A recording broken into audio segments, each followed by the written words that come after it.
Welcome back and welcome to my top horror movies of 2024. I'm not gonna lie, I am nervous doing this list because there was so many good horror movies that came out this year. It was just really hard to narrow down what goes on it. Honestly, I had about 20-30 movies that I was rearranging up until the final moment. I removed a couple, Love Lies Bleeding, Blink Twice, because I think that they might be more suited to my non-horror list, being more thrillers. I'm not saying that that is right or wrong. I just have to go by a standardized way of labeling them, which I do via IMDb. It's so hard. Horror doesn't fit in a box. And there was so many good movies out this year. So if something is not on this list, it's not because I hate it. It just didn't make my top 10. And what a great problem to have too many horror movies for your top 10. Too many good horror movies.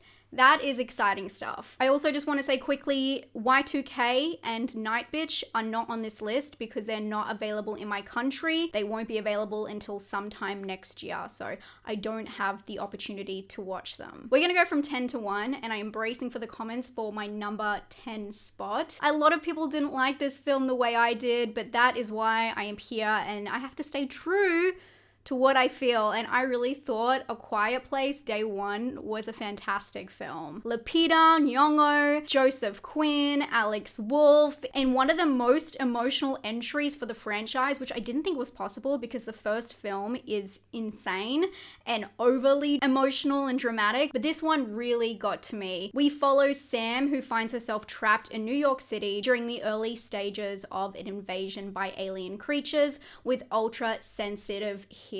I love this approach to adding to a franchise. This one does not add lore, but it gives us a completely different scenario in which the invasion takes place, and it is such a beautiful story of grief and acceptance and the cat.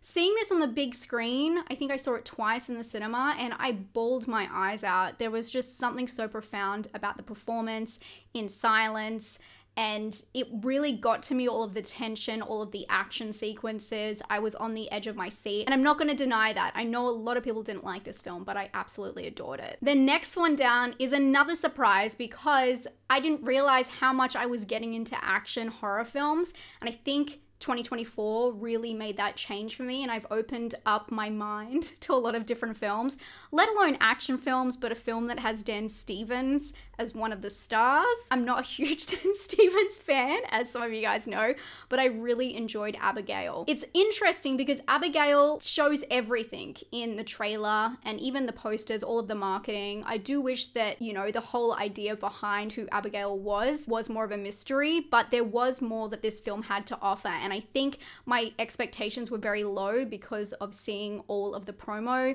marketing for the film, and the result really blew my mind because not only does it have a killer cast, once again, punchy, it was funny, and it was kind of scary. It was very spooky, and I loved all of the fight action scenes. This was directed by the Radio Silence duo, and it stars Melissa Barrera, Dan Stevens, Catherine Newton, Angus Cloud, rest in peace. It's an action horror comedy about a group of criminals who kidnap a 12-year-old daughter unaware of who her father is. It was fun, it was punchy, and it kept me really engaged from the start to the end. Such a fun watch in the cinema. What going to the cinema is really all about. The next one is one that, again, people, I don't think are so much split on, but people had very different experiences for because it was an interesting approach. Some people say it's unoriginal. I think it is still very original.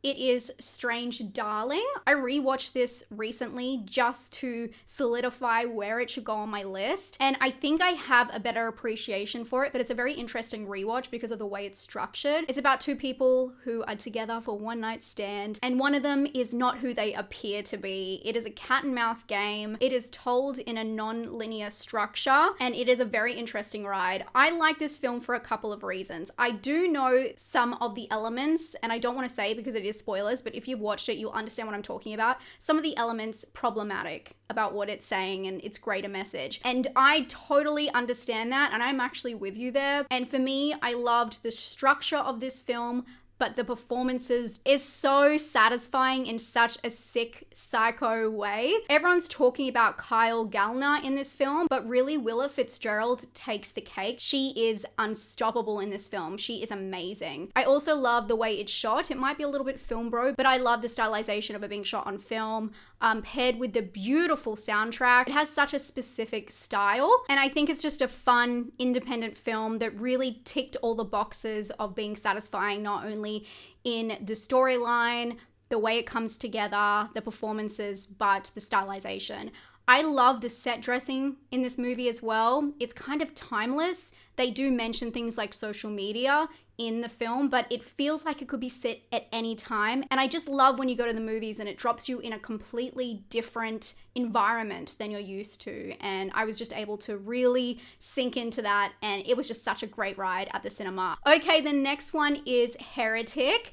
This film is so interesting. Again, another one, I go on blind to all films, but this one, I had no idea that it was set around religion. I just knew it was about creepy Hugh Grant and two missionaries who knock on his door. But it is a cat and mouse game again, but very different to the last film. Less action, more philosophical, and it is about two Mormon missionaries who are put up against a very strange character. It's ominous, it's looming. The way they tackle the approach on religion, I think, is really interesting. It's doing something that other films really aren't right now on the big screen. And I just love a little philosophical, religious horror. It's just something completely different, and I really was taken aback by it. I went and saw it twice, and I picked up a lot of things the second time that I didn't the first. There's symbolism in the background, and I think it's just one of those films you can talk about endlessly. Also, I just fell in love with Chloe East in this film. I think that she does the naive religious girl so well, and her whole character arc, everything that came out of it, I really enjoyed. And I also enjoyed seeing the conversation around it. A lot of people didn't love it,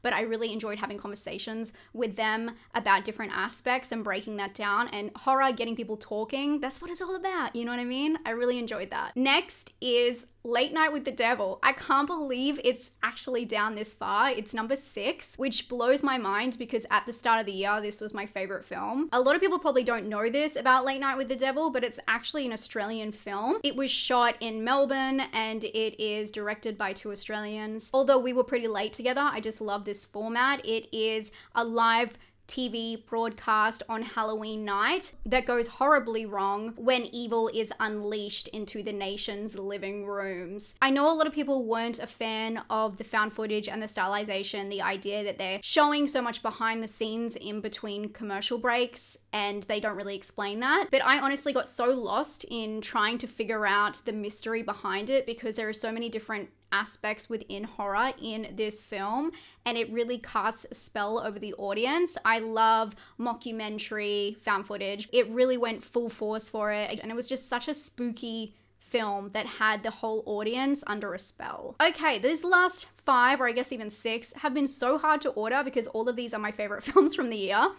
But this next film, honestly, I've never seen anything like this. This is Mads. This is a French independent film that blew me away. This went straight to Shudder in most countries, and they really have gold just sitting there. I would have died to see this in the cinema. The movie follows a man who goes to pick up some substances and gets into his car, and while he's getting into the rhythm of things, someone approaches his car that is covered in bandages. And then from there, we follow him through a wild night. This is a one-shot, a one-take film. The whole film is in one take. So not only is it so well thought out in terms of the blocking, the way it's all arranged, the way the camera can go through all of these different scenarios over one night, and it goes set to set to set. This isn't just a one take in one area. It's a journey film. It goes through so many different vehicles. You follow so many different things. It's an epic. It truly is. But it also, without spoiling anything, it has layered aspects of horror.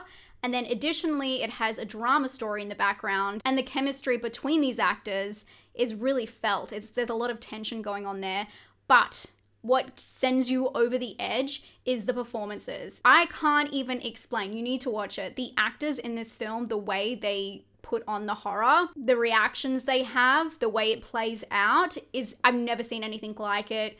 Oscar worthy, absolutely Oscar worthy, and I enjoyed every single moment of it. I love this film. So the cinematography is beautiful. Okay, number 4.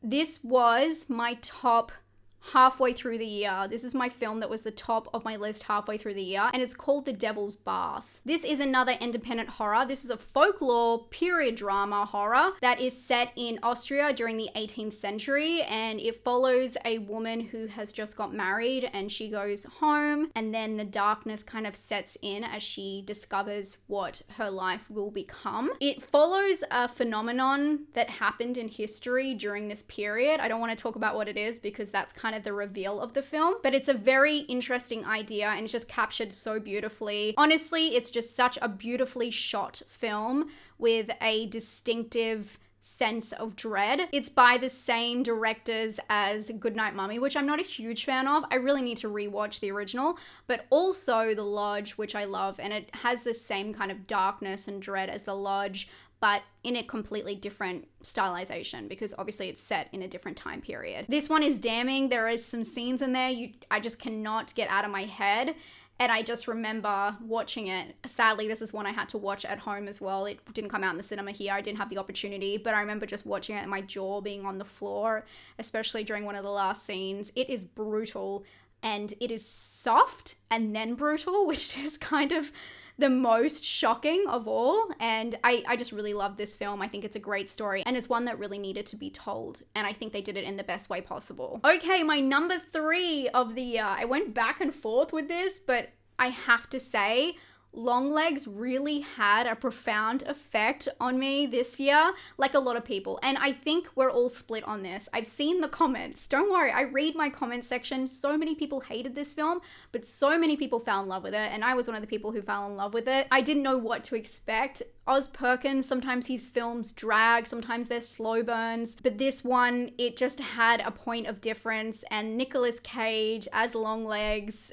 it was haunting. They showed just enough, not too much. I did a whole breakdown on this film. It's just, there were so many aspects. It was so layered. I found it just really haunting. And it was one of those films, maybe the only film of this year on this list that I couldn't get to sleep because I was thinking about him. I was thinking about Longlegs, and the feeling you get from it really represents what the entity is meant to be. So I just felt like it worked on so many different levels. Longlegs, of course, stars Micah Monroe as an FBI agent who uncovers a series of occult clues to try and put the end to a terrifying killing spree by an unknown serial killer. It was just so satisfying. There was something so satisfying about it, and I've seen it maybe 3 or 4 times now, and every time I see something new in the background, I connect a new dot. It's such a weird, funky movie, and I just really appreciate the unique element of it. I loved this film, and I know a lot of people are split on it, and I think it's totally valid if it didn't work for you, but the people it worked for them so intensely, and I was definitely in that group, and I cannot deny it, and I will not deny it. The next film, which I honestly, this is so funny that I got to see this before the end of the year. Again, this is not out in Australia. I just got really lucky with going to a preview screening. Nosferatu, what a chilling adaptation. It is beautiful, beautiful, and haunted my dreams. Longlegs haunted me, but in a different way. This film really stuck with me, just its beauty. And Lily Rose Depp, I can't wait to read your comments. I'm filming this before the film comes out. I can't wait to read your comments on what you think about her performance, but it was startling. I actually did a recreation on my Instagram because I was so swept away by her haunting glamour. You know, she got glamoured, and I just love it.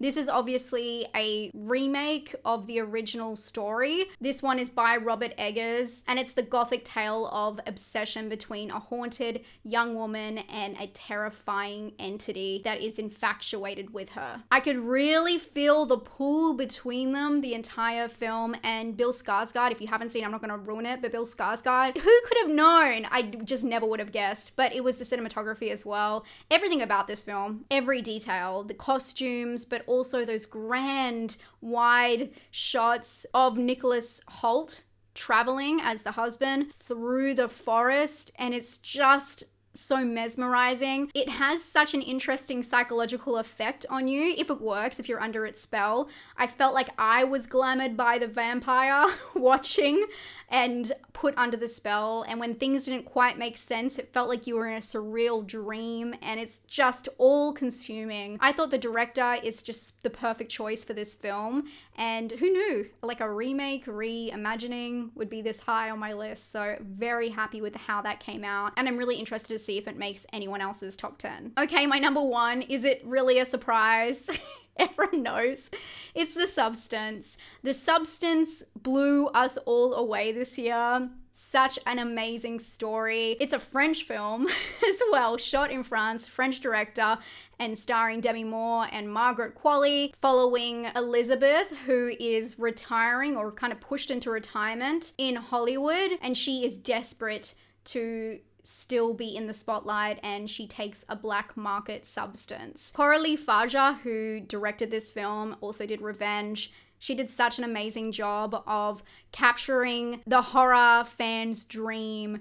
Intense body horror, alluring story. It's straightforward, it's blunt, but it's also layered with different symbolism in the background. There's different little moments and theories that people have.